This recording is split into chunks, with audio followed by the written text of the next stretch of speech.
नमस्कार दोस्तों, उम्मीद है आप सब लोग अच्छे होंगे। पढ़ाई आपका बेहतरीन तरीके से चल रहा होगा। आज हम इतिहास का एक शुरुआती टॉपिक लेके आए हैं जिसमें आप लोगों को हमेशा से कन्फ्यूजन बना रहता है। और मैं आपको बता दूं कि जो स्टूडेंट ऑफलाइन क्लास में इस टॉपिक को पढ़ चुके हैं उनके लिए रिवीजन का होगा, और बाकी जिसने नहीं पढ़ा तो उसके लिए तो फ्रेश है ही, है ना। तो आप लोग दोस्तों देखिए, समझिए। तो आज हमारा टॉपिक रहेगा कालखंडों में इतिहास को विभाजित करना, है ना।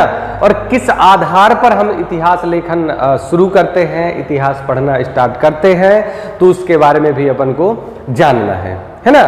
तो दोस्तों, जैसा कि हमने बताया कि आज का हमारा टॉपिक रहेगा इतिहास, है ना। तो इतिहास शब्द के बारे में आप सब लोग जानते हैं, इतिहास होता क्या है ये भी जानते हैं। हमारा मकसद आज रहेगा इतिहास को कैसे डिवाइड किया जाता है ना। तो सर्वप्रथम दोस्तों देखेंगे कि इतिहास या हिस्ट्री है ना। तो थोड़ा सा यदि शब्दों पे गौर करें तो दोस्तों जो हिस्ट्री है ना, यह इतिहास है। हिस्ट्री हमारे एक लैटिन भाषा का शब्द है हिस्टोरिया, है ना। इससे निकला हुआ है जिसका शाब्दिक अर्थ होता है ऐसा प्रमाणिक अध्ययन, है ना। तो इसका ध्यान रखिएगा कि इसका मतलब होता है ऐसा प्रमाणिक अध्ययन, है ना। अब दोस्तों चूंकि एक लैटिन भाषा का शब्द है, याद रखिएगा, लैटिन भाषा का एक शब्द है जिसका मतलब होता है ऐसा प्रमाणिक अध्ययन। दोस्तों शुरुआत से ही हम लोग पढ़ते चले आए हैं कि इतिहास होता क्या है।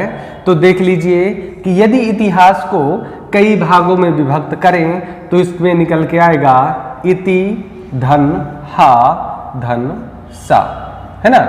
तो दोस्तों देखेंगे कि ये यदि संस्कृत में इसको विभाजित किया जाता है तो संस्कृत में इति धन हा धन सा होता है, और इति का मतलब होगा, है ना, ऐसा निश्चित रूप से, देखेंगे ऐसा निश्चित रूप से हा का मतलब होगा हुआ, और सा का मतलब होता है था। अर्थात इतिहास का शाब्दिक अर्थ ये है कि ऐसा निश्चित रूप से जो हुआ था, है ना, वही क्या है, इतिहास है। यदि हम इसको अपनी भाषा में बात करें तो इतिहास एक ऐसा अध्ययन है जिसमें हम प्राचीन घटनाओं के बारे में जानकारी प्राप्त करते हैं और जो क्या है, प्रमाणिक है। तो ऐसा प्रमाणिक प्राचीन अध्ययन, है ना, जिसको हम पढ़ते हैं इतिहास कहलाता है। इस पे आप थोड़ा सा गौर करिएगा। चलिए दोस्तों, इसके बाद यदि बात करें तो दोस्तों इतिहास में आपने अक्सर देखा होगा किसमें ईसवी, है ना, ईसा पूर्व आदि लिखा मिलता है ना। तो इसका मतलब क्या है, आज अपन उसको अच्छे से जान लेते हैं ताकि कभी क्या हो, कोई कंफ्यूजन ना हो, है ना।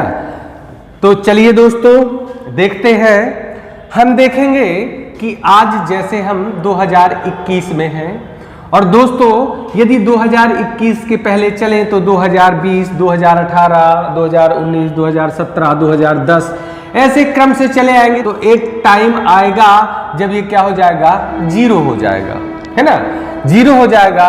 और जीरो से प्लस साइड स्टार्ट करेंगे तो जीरो से फिर देखिए कि स्टार्ट करें 1, 2, 3 और यहां तक बढ़ते बढ़ते 2021 तक जाएंगे। और दोस्तों इस साइड लिखते हैं 2021 ईस्वी। इसके बाद यदि जीरो के बाएं साइड चलते हैं तो माइनस में आएगा, आप लोगों को पता है, -1, -2, -3, और ऐसे चलते चलते अनंत काल तक चले जाएंगे। और अनंत काल में मतलब कोई भी जैसे डेट है, मैंने लिख दिया 625 तक यदि जाना है तो यहां तक लिख देंगे 625 के बाद ईसा पूर्व, है ना। दोस्तों इसको समझिएगा कि यदि जीरो के बाद चलते हैं तो ईसवी लिखा जाएगा, और जीरो के पहले जाते हैं तो ईसा पूर्व लिखा जाएगा। स्पष्ट रूप से इसका मतलब यह है कि 0 ईस्वी में ईसा मसीह का जन्म हुआ।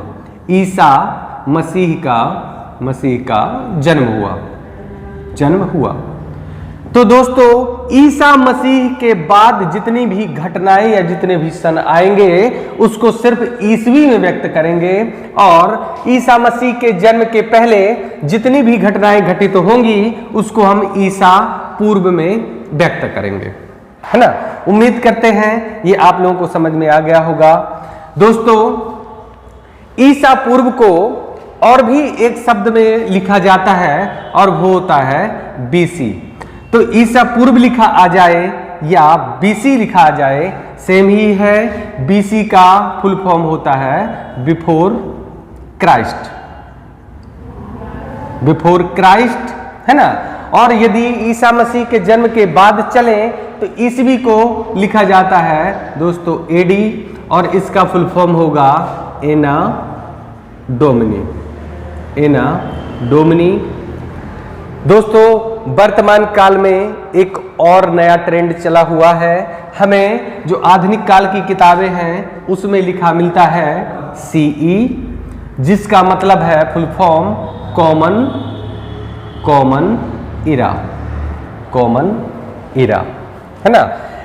अब इस साइड की बात करें तो इसमें भी नया फॉर्म आएगा इसका, और वो होगा BCE या बिफोर कॉमन इरा। अर्थात इसका मतलब ये हुआ कि ईसा मसीह के जन्म के पहले जो डेटें लिखी जाती हैं वो ईसा पूर्व में, बिफोर क्राइस्ट या बीसी में, BCE अर्थात बिफोर कॉमन इरा में। और दोस्तों ईसा मसीह के जन्म के बाद जितनी भी डेटें लिखी जाती हैं वो लिखी जाती हैं ईसवी में या एडी में, एना डोमिनी में, और सीई में या कॉमन इरा में, है ना। उम्मीद करते हैं आप लोगों को ये समझ में आ गया होगा। दोस्तों एक चीज और इसमें आती है कि भारत का जो राष्ट्रीय पंचांग है वो शक संवत पर निर्धारित है, लेकिन जो हमारे धार्मिक ग्रंथ हैं या धर्म प्रचारक हैं वो अपने जो कैलेंडर है उसको मानते हैं विक्रम संवत, शक संवत और विक्रम संवत। तो शक संवत हमारा राष्ट्रीय पंचांग है और जो धार्मिक लोग हैं वो यूज करते हैं विक्रम संवत को। तो दोस्तों देखिए कि ईसा मसीह के जन्म के बाद 78 ईस्वी में भारत में एक कुषाण वंश के राजा हुए जिनका नाम कनिष्क महान था। कनिष्क महान, उन्होंने अपने शासन काल में एक कैलेंडर का शुरुआत किया, पंचांग का शुरुआत किया जो 78 ईस्वी में स्टार्ट हुआ, है ना, वो था शक संवत। तो दोस्तों याद रखेंगे कि कुषाण वंश के शासक कनिष्क महान ने एक पंचांग स्टार्ट किया 78 ईस्वी में, उसको कहा गया शक संवत।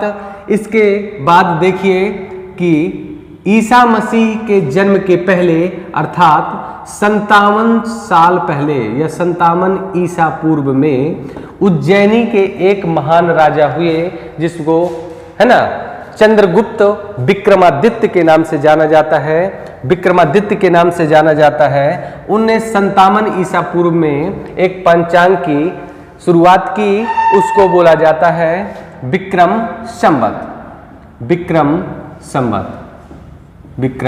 संवत। तो दोस्तों यहां से क्वेश्चन बनाए जाते हैं कि विक्रम संवत की स्टार्ट या विक्रम संवत का आरंभ कब से माना जाता है। तो आप लगाएंगे 57 ईसा पूर्व में। किसने स्टार्ट किया? तो उज्जैनी के राजा विक्रमादित्य ने। इसके बाद तीसरा क्वेश्चन बनेगा कि शक संवत की स्थापना कब हुई है, शक संवत किसने स्टार्ट किया? तो आप लगाएंगे कुषाण वंश के शासक कनिष्क महान ने। कब स्टार्ट किया? 78 ईस्वी में। ईसा मसीह का जन्म कब हुआ? तो पहली सदी या 0 ईस्वी में, है ना, या पहली सदी में। असलियत बात यही है कि उनका जन्म एक पहली सदी के आसपास हुआ था, लेकिन अध्ययन की दृष्टि से उसको शून्य मान लिया गया। तो दोस्तों ईसा मसीह का जन्म 0 ईस्वी या 1 ईस्वी में हुआ।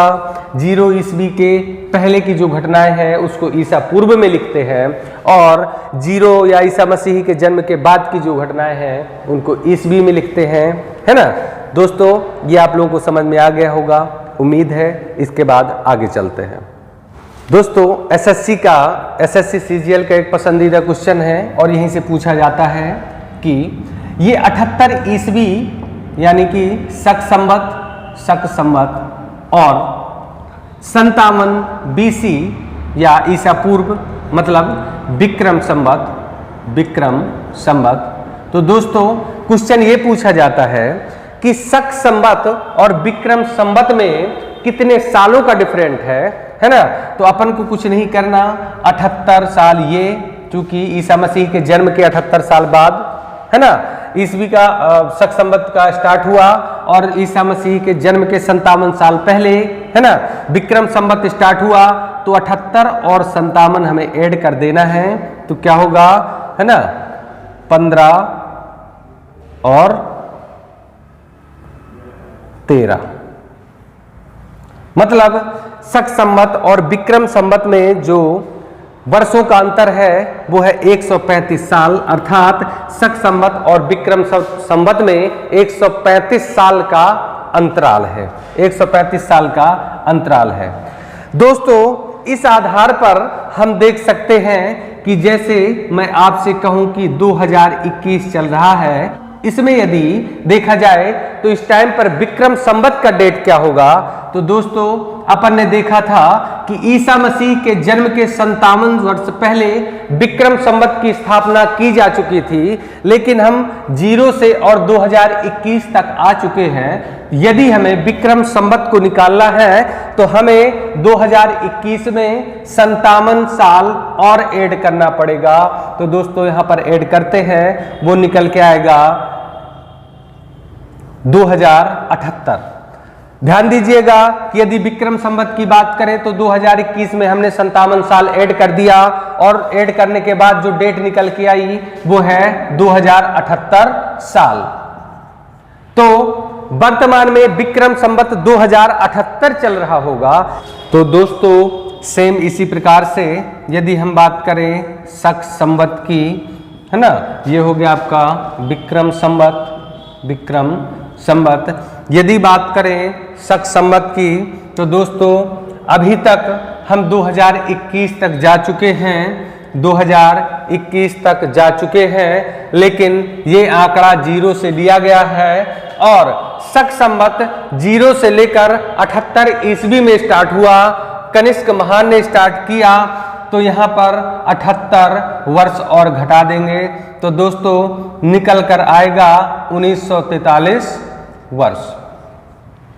अर्थात विक्रम संवत 2078 चल रहा है और शक संवत 1943 चल रहा है।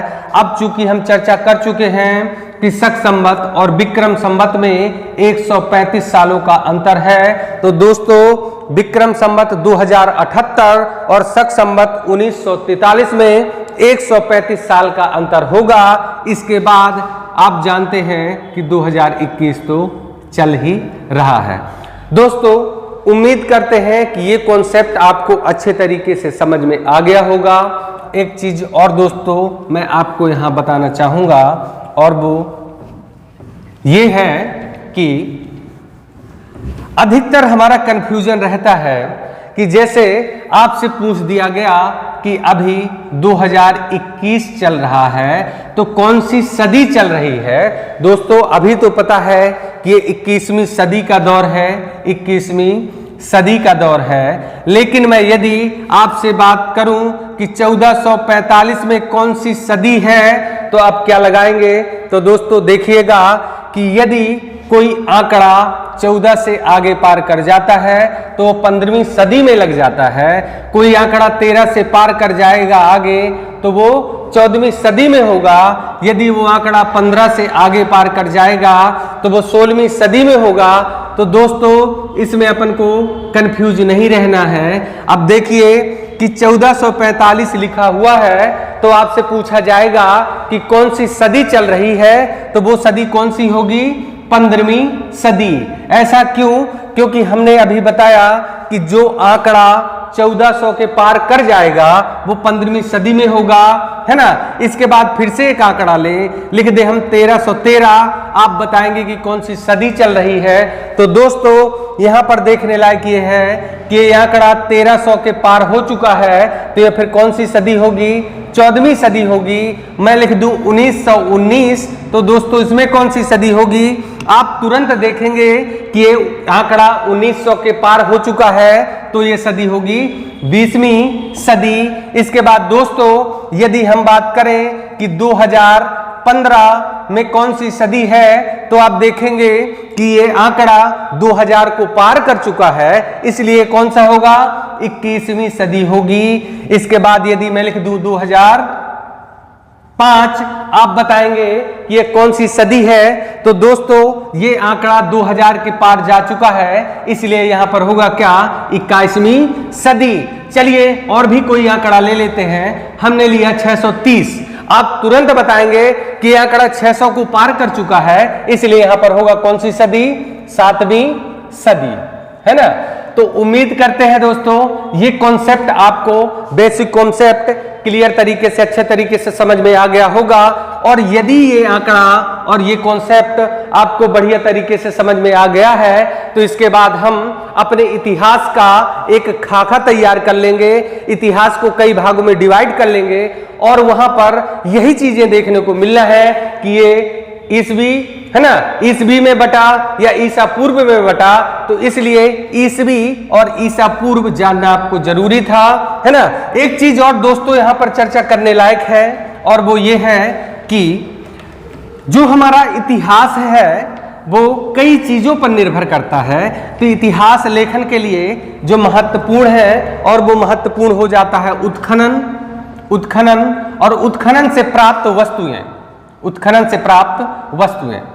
बोले सर यहां तक तो ठीक है कि जो वस्तु प्राप्त हुई है, मान लीजिए कोई मृत भांड प्राप्त हुआ है, मृत भांड, है ना, मृत भांड या मिट्टी का बर्तन प्राप्त हुआ है, तो यदि प्राप्त तो ये हो गया है, लेकिन इसको जानेंगे कैसे कि ये किस काल का है। और चूंकि यदि काल का निर्धारण हम कर लिए तो हम समझ पाएंगे कि आज से 1400 साल पुराना है, आज से 800 ईसा पूर्व पुराना है, या किस एज का है, इस बारे में आपको जानकारी या हमें जानकारी प्राप्त हो जाएगी। तो दोस्तों मैं आपको बता दूं कि पुरानी वस्तुओं का अध्ययन करने के लिए, है ना, जिसमें कार्बन निहित है, जैसे कि मानव शरीर प्राप्त हुआ, कोई कंकाल प्राप्त होता है, मृत भांड प्राप्त होता है, कोई सिक्का प्राप्त होता है, कोई लकड़ी का टुकड़ा प्राप्त होता है, चावल के साक्ष्य प्राप्त होते हैं, गेहूं के साक्ष्य प्राप्त होते हैं, है ना। तो इसमें से दोस्तों प्रयोग किया जाता है कार्बन 14 का, कार्बन 14 का, और इसका प्रयोग करके क्या पता करते हैं? किसी वस्तु का एज प्राप्त करते हैं। और जब कार्बन 14 का उपयोग करके किसी वस्तु का एज या उसका काल निर्धारण किया जाता है, तो यह विधि कहलाती है रेडियो कार्बन डेटिंग, है ना, रेडियो कार्बन डेटिंग। इसमें दोस्तों ये अंदाजा लगाया जाता है कि कोई वस्तु कितनी पुरानी है, क्योंकि दोस्तों एक आंकड़ा है और वो आंकड़ा है 5730 वर्ष का, है ना। अब आपके दिमाग में आ रहा होगा कि ये सर 5730 वर्ष का आंकड़ा किस हिसाब से दिया गया।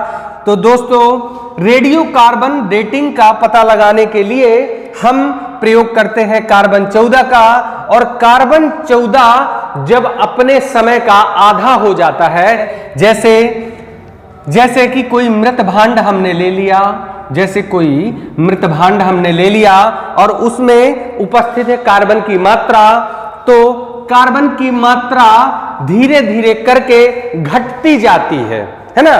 किसी वस्तु में कार्बन की मात्रा का धीरे धीरे क्षय होता जाता है, कार्बन की मात्रा धीरे धीरे घटती जाती है। जैसे कि ये मृत भांड आज हमें प्राप्त हुआ है, तो आज हम देखेंगे कि इसमें कार्बन की कितनी मात्रा वर्तमान में विद्यमान है, और उस हिसाब से इस वस्तु का एज निर्धारण करेंगे। तो दोस्तों मैं आपको बता दूं कि कार्बन 14 का अर्धायु काल 5730 वर्ष होता है, अर्थात 5730 वर्ष में कार्बन की मात्रा आधी रह जाती है। जैसे दोस्तों मैं बता दूं कि यहां पर कार्बन है ना 100% है, तो 5730 वर्षों में ये 50% रह जाएगा। उम्मीद करते हैं ये आपको समझ में आया होगा। एक आंकड़ा दोस्तों और है, और वो ये है कि 23,000 वर्षों में 23,000 वर्षों में ये कार्बन की जो मात्रा है अपने मुख्य रूप से 1/16 रह जाती है, 1/16 रह जाती है। तो इस आधार पर हम किसी भी पदार्थ का डेट निकाल सकते हैं कि ये पदार्थ कब का बना हुआ है, इस पदार्थ का उपयोग कब होता था। और ये कार्बन डेटिंग हमें इतिहास जानने में महत्वपूर्ण भूमिका निभाती है। इसी के आधार पर ही हम हड़प्पा संस्कृति का या सिंधु घाटी सभ्यता का काल निर्धारण कर पाए हैं, है ना। तो उम्मीद करते हैं दोस्तों ये आपको समझ में आया होगा। इसके बाद और देख लीजिए दोस्तों, देखिए कि ये जो कार्बन 14 है यह रेडियो कार्बन डेटिंग है। इसका जो खोज किया हुआ था वो किया हुआ था शिकागो विश्वविद्यालय के एक वैज्ञानिक थे जिनका नाम है बिलियर्ड लिबी, और इनके दोस्तों ने इसका आविष्कार किया हुआ है। तो सीधा सा क्वेश्चन, कार्बन 14 या रेडियो कार्बन डेटिंग का आविष्कार किसने किया? आप लगाएंगे शिकागो विश्वविद्यालय के बिलियर्ड लिबी, जो एक वैज्ञानिक हैं, और उनके दोस्तों ने इस विधि का पता लगाया। एक चीज दोस्तों और बता दूं, किनने इसकी खोज करके, यह कार्बन 14 की खोज करके, रेडियो कार्बन डेटिंग की खोज करके सर्वप्रथम इनने एक लकड़ी का टुकड़ा उठाया, लकड़ी का टुकड़ा जो इनको प्राचीन काल का मिला हुआ था। तो इनने सर्वप्रथम रेडियो कार्बन डेटिंग का प्रयोग लकड़ी के टुकड़े के ऊपर किया हुआ था। उनने ये पता लगाया था कि यह लकड़ी का टुकड़ा कितने साल पुराना है, और उसमें ये सफल भी हुए थे। दोस्तों उम्मीद है ये टॉपिक आपको बेहतरीन तरीके से समझ में आया होगा। जो चीज नहीं आई है वो आप कमेंट के माध्यम से बता भी सकते हैं। चलिए इसके बाद आगे देखते हैं, और वो होगा आपका इतिहास का बंटवारा। इसी के आधार पर हम इतिहास के बंटवारे को देखेंगे।